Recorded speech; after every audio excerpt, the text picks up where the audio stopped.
जैन दोस्तों, कैसे आप सभी? आशा करता हूं बहुत ही अच्छे होंगे। इस वीडियो में हम आपके लिए लेकर आए टॉप 25 क्वेश्चन। ये ऐसे क्वेश्चन हैं जो बार बार एग्जाम में पूछते हैं, तो आप किसी भी एग्जाम की तैयारी कर रहे हैं तो यह वीडियो आपके लिए बहुत ही खास है। चलिए वीडियो की शुरुआत करते हैं। देखते हैं पहला क्वेश्चन क्या है। पहला क्वेश्चन, नासा किस देश की अंतरिक्ष एजेंसी है? नासा किस देश की अंतरिक्ष एजेंसी है? तो इसका राइट आंसर हो जाएगा ऑप्शन सी। नासा जो है अमेरिका देश की अंतरिक्ष एजेंसी है।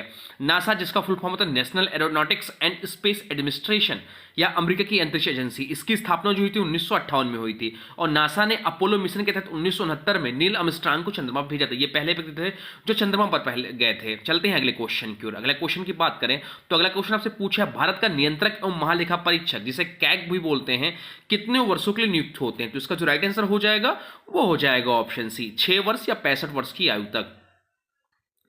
कैग जिसे बोलते हैं controller and auditor general of India की नियुक्ति जो करते हैं, controller and auditor general of India की नियुक्ति राष्ट्रपति करता है या सरकार की वित्तीय लेन देन को ऑडिट करता है। अनुच्छेद 148 के तहत इसकी व्यवस्था की गई है। अनुच्छेद जरूर याद रखिएगा, एक पूछता है एग्जाम में। चलते हैं अगले प्रश्न की ओर। अगला प्रश्न आपसे पूछा, मोनाल पक्षी किस राज्य का राजकीय पक्षी है? इंपॉर्टेंट क्वेश्चन, मार्क कर लीजिएगा किसी भी एग्जाम की दृष्टि से। मोनाल पक्षी किस राज्य का राजकीय पक्षी है? तो इसका जो राइट आंसर हो जाएगा वो हो जाएगा हिमाचल प्रदेश। हिमाचल प्रदेश का जो राष्ट्रीय पक्षी है उसका नाम मोनाल है। हिमालयी मोनाल हिमाचल प्रदेश का राजकीय पक्षी, इसे नेपाल और उत्तराखंड में भी पवित्र माना जाता है। इसकी रंगीन चमकदार पंखों के कारण इसे दानव मोर भी कहा जाता है। चलते हैं अगले प्रश्न की। अगला प्रश्न आपसे पूछा है, राष्ट्रीय किसान दिवस किस नेता की जयंती पर मनाया जाता है? राष्ट्रीय किसान दिवस किस नेता की जयंती पर मनाया जाता है? तो उसका राइट आंसर हो जाएगा सरदार वल्लभ चौधरी चरण सिंह। चौधरी चरण सिंह के जन्म दिवस के रूप में हम लोग राष्ट्रीय किसान दिवस के रूप में मनाते हैं। राष्ट्रीय किसान दिवस हर साल 23 दिसंबर को मनाया जाता है, या भारत के पूर्व प्रधानमंत्री चौधरी चरण सिंह की जयंती पर मनाया जाता है। वे किसानों के अधिकारों और कृषि सुधारों के प्रबल समर्थक थे। चलते हैं अगले प्रश्न की ओर। अगला प्रश्न आपसे पूछा है, कंप्यूटर का पिता किसे कहा जाता है? कंप्यूटर का पिता किसे कहा जाता है? तो इसका राइट आंसर हो जाएगा ऑप्शन बी, चार्ल्स बेबर्स को कंप्यूटर का पिता या फादर ऑफ कंप्यूटर कहा जाता है। चार्ल्स बेबर्स को कंप्यूटर का जनक कहा जाता है। इन्होंने डिफरेंस इंजन और एनालिटिकल इंजन का आविष्कार किया। इनका कार्य आधुनिक कंप्यूटर विज्ञान का आधार बना। चलते हैं नेक्स्ट क्वेश्चन की ओर। अगला क्वेश्चन आपसे पूछा है, नोबेल पुरस्कार कितने क्षेत्रों में दिया जाता है? तो नोबेल पुरस्कार जो अल्फ्रेड नोबेल की स्मृति में दिया जाता है, या जो है स्वीडन गवर्नमेंट देती है, स्वीडन की संस्था देती है। और ये अल्फ्रेड नोबेल ने डायनामाइट की खोज की थी, यह भी ध्यान रखिएगा। तो अल्फ्रेड नोबेल पुरस्कार जो नोबेल पुरस्कार होता है वह 6 क्षेत्रों में दिया जाता है। राइट आंसर हो जाएगा ऑप्शन सी, 6 क्षेत्रों में दिया जाता है। नोबेल पुरस्कार 6 क्षेत्रों में दिया जाता है। भौतिकी के क्षेत्र में दिया जाता है, रसायन के क्षेत्र में दिया जाता है, केमिस्ट्री के क्षेत्र में दिया जाता है, चिकित्सा मेडिसिन के क्षेत्र में दिया जाता है, साहित्य लिटरेचर के क्षेत्र में दिया जाता है, पीस शांति के क्षेत्र में दिया जाता है, और अर्थशास्त्र जो कि 1969 में इसकी शुरुआत हुई, तो 1969 में अर्थशास्त्र में भी दिया जाने लगा। चलते हैं नेक्स्ट क्वेश्चन की ओर। अगला क्वेश्चन आपसे पूछा है, अंतरराष्ट्रीय श्रम संगठन ILO का, इंटरनेशनल लेबर ऑर्गेनाइजेशन का मुख्यालय कहाँ स्थित है? तो इसका जो राइट आंसर हो जाएगा वो हो जाएगा जिनेवा में अंतरराष्ट्रीय श्रम संगठन का मुख्यालय स्थित है। अंतर्राष्ट्रीय श्रम संगठन संयुक्त राष्ट्र की एक एजेंसी है। इसकी स्थापना 1919 में हुई थी। इसका मुख्यालय स्विट्जरलैंड के जिनेवा में स्थित है, ध्यान रखिए। चलते हैं अगले प्रश्न की ओर। अगला प्रश्न आपसे पूछा है, संविधान का अनुच्छेद 21 से किससे संबंधित है? इंपॉर्टेंट मार्क कर लीजिए, क्वेश्चन पूछा जाता है बहुत बार एग्जाम में। संविधान का अनुच्छेद 21 से किससे संबंधित है? तो इसका जो राइट आंसर हो जाएगा वो हो जाएगा शिक्षा का अधिकार से संबंधित है। संविधान का अनुच्छेद 21 से जो है शिक्षा के अधिकार से संबंधित है। 6वां संविधान संशोधन 2002 के तहत अनुच्छेद 21A जोड़ा गया। 6वां संविधान संशोधन याद रखिएगा, या 2002 में हुआ, और इसमें 21वां ए जोड़ा गया। इसके तहत 6 से 14 वर्षीय बच्चों को मुक्त और अनिवार्य शिक्षा का अधिकार दिया गया। शिक्षा का अधिकार अधिनियम RT जो है 2009 इसी से जुड़ा है। चलते हैं नेक्स्ट क्वेश्चन की ओर। अगला क्वेश्चन आपसे पूछा है, अकाल तख्त कहाँ स्थित है? अकाल तख्त कहाँ स्थित है? उसका राइट आंसर हो जाएगा ऑप्शन बी, अमृतसर में अकाल तख्त स्थित है। अकाल तख्त अमृतसर के स्वर्ण मंदिर परिसर में स्थित है। इसकी स्थापना 1606 में सिख गुरु गोविंद सिंह ने की थी। यह सिखों के 5 तख्तों में सबसे प्रमुख है। चलते हैं नेक्स्ट क्वेश्चन की ओर। अगला क्वेश्चन आपसे पूछा है, भारत में पहला समाचार पत्र कौन सा था? भारत में पहला समाचार पत्र कौन सा था? उसका राइट आंसर हो जाएगा ऑप्शन बी, बंगाल गजट जो है भारत का पहला समाचार पत्र था। भारत का पहला समाचार पत्र बंगाल गजट था, जिसे 1780 में जेम्स ऑगस्टन हिकी ने प्रकाशित किया। इसे हिकी गजट भी कहा जाता है। यह अंग्रेजी भाषा में प्रकाशित था। ध्यान रखिएगा बंगाल गजट को। चलते हैं नेक्स्ट क्वेश्चन की ओर। अगला क्वेश्चन आपसे पूछा है, राष्ट्रपति शासन कितने समय तक लागू किया जा सकता है? राष्ट्रपति शासन जो है वह कितने समय तक लागू किया जा सकता है? तो उसका राइट आंसर हो जाएगा ऑप्शन बी, 6 महीने तक लागू किया जा सकता है। अनुच्छेद 356 के तहत राज्य में राष्ट्रपति शासन लागू किया जा सकता है। पहली बार इसे 1951 में पंजाब में लागू किया गया था। 6 महीने बाद संसद की अनुमति से इसे अधिकतम 3 साल तक बढ़ाया जा सकता है। चलते हैं नेक्स्ट क्वेश्चन की ओर। नेक्स्ट क्वेश्चन आपसे पूछा, भारतीय संविधान में कुल कितने मौलिक अधिकार दिए गए हैं?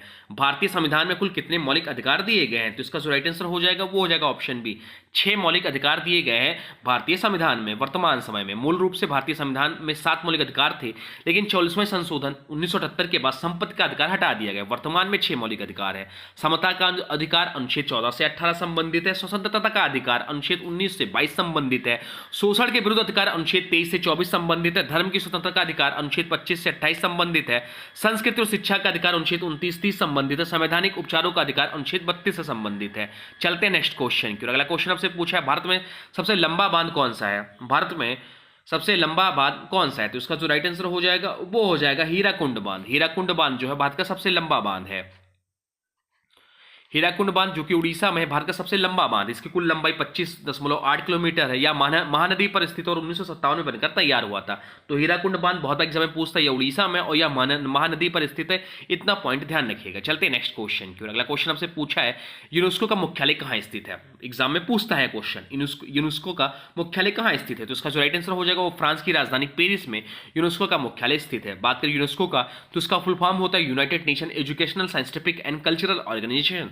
इसका जो मुख्यालय पेरिस फ्रांस में स्थित है। इसकी स्थापना 16 नवंबर 1945 को हुई थी और भारत यूनेस्को का संस्थापक सदस्य है। चलते हैं नेक्स्ट क्वेश्चन की ओर। अगला क्वेश्चन आपसे पूछा, निम्नलिखित में से कौन सा युग्म सही सुमेलित नहीं है? निम्नलिखित में से कौन सा युग्म सही सुमेलित नहीं है? तो कुतुब मीनार जो है दिल्ली में स्थित है, यह एकदम सही है। चार मीनार है जो कि हैदराबाद में स्थित, एकदम सही है। विक्टोरिया मेमोरियल ये कोलकाता में है, ये आपका गलत हो जाता है। जबकि हवा महल जो है वह जयपुर में स्थित है। तो इसका जो राइट आंसर हो जाएगा ऑप्शन के तहत, तो इसका राइट आंसर हो जाएगा ऑप्शन सी, विक्टोरिया मेमोरियल, जो कि मुंबई में नहीं है या कोलकाता में है। तो विक्टोरिया मेमोरियल कोलकाता में स्थित है, ना कि मुंबई में। यह महारानी विक्टोरिया की याद में बनाया गया। इसका निर्माण 1906 से 1921 के बीच हुआ। नेक्स्ट क्वेश्चन आपसे पूछा है, संयुक्त राष्ट्र यूएनओ में आधिकारिक भाषाओं की कुल संख्या कितनी है? संयुक्त राष्ट्र में आधिकारिक भाषाओं की कुल संख्या कितनी है? तो इसका जो राइट आंसर हो जाएगा वो हो जाएगा ऑप्शन सी, 6 है। संयुक्त राष्ट्र की 6 आधिकारिक भाषाएं, ये भाषाएं हैं अंग्रेजी, फ्रेंच, स्पेनिश, चीनी जिसे मंदाइन भी बोलते हैं, अरबी और रूसी। यूएनओ की स्थापना यूएनओ यूनाइटेड नेशन ऑर्गेनाइजेशन की स्थापना 24 अक्टूबर 1945 को हुई थी। मुख्यालय जो है न्यूयॉर्क अमेरिका में स्थित है। चलते हैं नेक्स्ट क्वेश्चन की ओर। अगला क्वेश्चन हमसे पूछा है, प्रसिद्ध चीनी यात्री फहियान भारत किस शासक के समय आया था? प्रसिद्ध चीनी यात्री फहियान भारत किस शासक के समय आया था? तो उसका जो राइट आंसर हो जाएगा वो हो जाएगा ऑप्शन सी, चंद्रगुप्त विक्रमादित्य के समय यह आया था। प्रसिद्ध चीनी यात्री फाहियान चीन से भारत 399 से 412 ईस्वी के बीच आया, या गुप्त वंश के राजा चंद्रगुप्त विक्रमादित्य चंद्रगुप्त द्वितीय के समय भारत आया। इसने अपनी यात्रा पुस्तक फोकू की में भारत के बारे में लिखा है। चलते नेक्स्ट क्वेश्चन की ओर। अगला क्वेश्चन आपसे पूछा है, किस योजना को रोलिंग प्लानिंग के नाम से जाना जाता है? किस योजना को रोलिंग प्लानिंग के नाम से जाना जाता है? तो उसका जो राइट आंसर हो जाएगा वो हो जाएगा ऑप्शन सी, पांचवी पंचवर्षीय योजना। इसका राइट आंसर हो जाएगा। रोलिंग प्लान की अवधारणा 1978 में मोरारजी देसाई सरकार ने शुरू की थी। इस योजना में वार्षिक समीक्षा और आवश्यकता अनुसार संशोधन किया गया। 1980 में इंदिरा गांधी सरकार ने इसे समाप्त कर दिया और छठी पंचवर्षीय योजना लागू की। चलते नेक्स्ट क्वेश्चन की ओर। अगला क्वेश्चन आपसे पूछा है, भारत में मध्याह्न रेखा कौन से शहर से गुजरती है? भारत में मध्याह्न रेखा कौन से शहर से गुजरती है? तो इसका जो राइट आंसर हो जाएगा वो हो जाएगा इलाहाबाद, जो कि उत्तर प्रदेश में इलाहाबाद प्रयागराज से या गुजरती है। भारत की मानक समय रेखा इंडियन स्टैंडर्ड टाइम 82.5 पूर्वी देशांतर रेखा पर आधारित है, या इलाहाबाद प्रयागराज के पास नैनी से होकर गुजरती है। भारत की मानक समय GMT प्लस 5.5 है। नेक्स्ट क्वेश्चन आपसे पूछा है, कौन सा जल डमरू मध्य भारत और श्रीलंका से अलग करता है? कौन सा जल डमरू मध्य भारत को श्रीलंका से अलग करता है? तो इसका राइट आंसर हो जाएगा पाक जल डमरू मध्य। पाक जल डमरू मध्य जो है वह भारत को श्रीलंका से अलग करता है।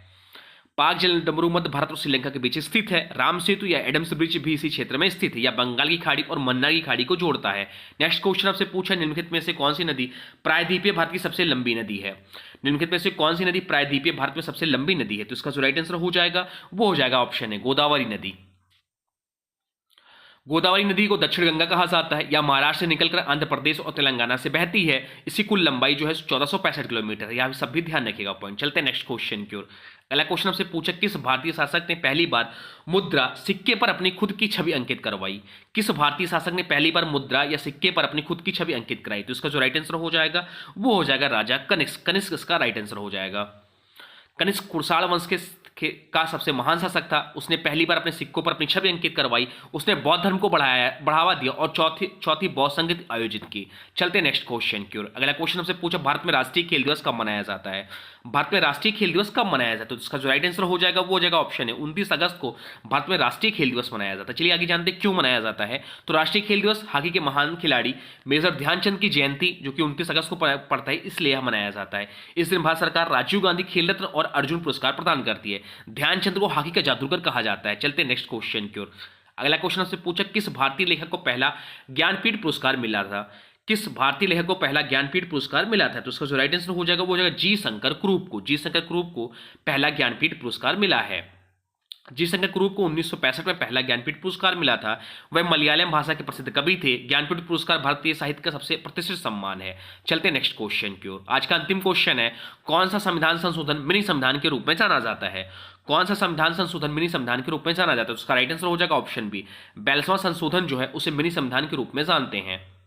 42वां संविधान संशोधन 1976 को मिनी संविधान कहा जाता है। इस संशोधन ने समाजवाद, धर्मनिरपेक्षता और राष्ट्रीय अखंडता को प्रस्तावना में जोड़ा गया। या आपातकाल 1975-77 के दौरान इंदिरा गांधी सरकार द्वारा लगाया गया। तो ये रहे टॉप 25 क्वेश्चन। अब आज के वीडियो से क्वेश्चन, इसका राइट आंसर आप लोग को कमेंट बॉक्स में बताना है। आज की वीडियो से क्वेश्चन है, नासा किस देश की अंतरिक्ष एजेंसी है? नासा किस देश की अंतरिक्ष एजेंसी, या इसके बारे में जो भी जानते हैं वह कमेंट बॉक्स में लिख दीजिएगा। हाँ, वीडियो कैसा लगा इसके बारे में भी जरूर बताइएगा। और हाँ, अभी तक आपने वीडियो को लाइक नहीं किया है तो प्लीज वीडियो को लाइक कर दीजिए और चैनल पे नए चैनल को सब्सक्राइब भी कर लीजिए। चलिए मिलते हैं नए वीडियो में, तब तक thanks for watching nun classes. For more update please subscribe nun classes. हाँ, इन सभी वीडियो का आपको प्लेलिस्ट मिल जाएगा जिसमें अभी तक के 21 वीडियो अपडेट हो चुके हैं। तो चाहे तो आप वहां से पुराने वीडियो भी देख सकते हैं। तो